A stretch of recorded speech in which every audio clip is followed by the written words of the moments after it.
Pinalawig ni Pangulong Bongbong Marcos ang deadline ng PUV consolidation hanggang sa katapusan ng Abril. Pero ang mga jeepney driver at operator gusto pa ring tuluyang ipabasura ang PUV modernization program. Nasa frontline na balitang yan, Marian Enriquez.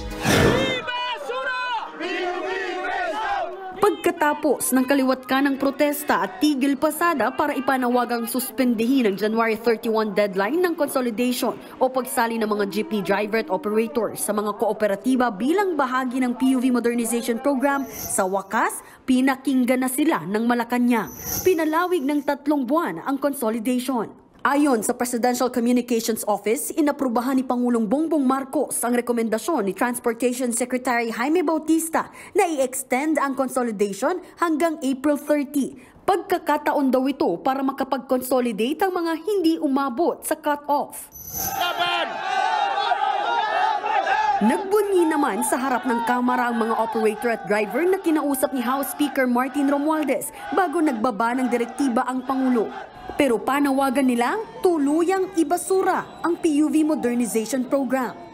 Mas ang panawagan natin kay BBM ay hindi kailangan yung usapin ng extension. Ang kailangan natin ay ibasura ang bugos at tuwad na programa ng PUV-MP o yung bugos na programa ng modernization program.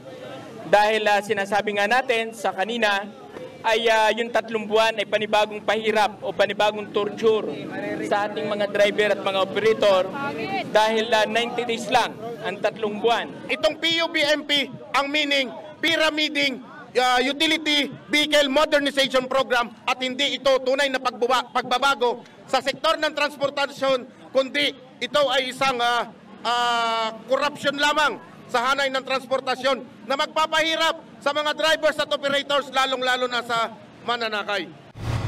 Kanina lang naghain ng resolusyon ng House Committee on Transportation para hilingin sa Pangulo na ipagpaliban ang deadline ng consolidation. Mukhang may Diyos talaga kasi yung mga pinagdadasal natin mukhang pinapakinggan ang ating mahal ng Panginoon. At lalo ngayon, may announcement lang, mukhang nanidig agad yung ating hinayin po. Ayon sa komite, maraming irregularidad sa pagpapatupad ng PUV consolidation. I think kung maayos lang po natin yung basic problem that we have discussed in the last hearing, particularly on the bidding process in relation to the agreement entered into by the different cooperatives and corporations with the different manufacturers, then, Mr. Chairman, we can proceed on this deadline. Kung hindi in-extend ang deadline hanggang January 31 na lang sana papayagang bumiyahe ang mga PUV na walang kooperatiba at korporasyon. Simula February 1, ituturing na sana silang kolorum at huhulihin. Sa datos ng LTFRB, halos 2,000 ruta ng Jeep at UV Express sa buong bansa ang walang nag-consolidate. Tiniyak naman ni LTFRB Chairman Chofilo Guadi sa pagdinig kanina na sapat ang mga pampublikong sasakyan kahit hindi makabiyahe ang mga hindi nag-consolidate.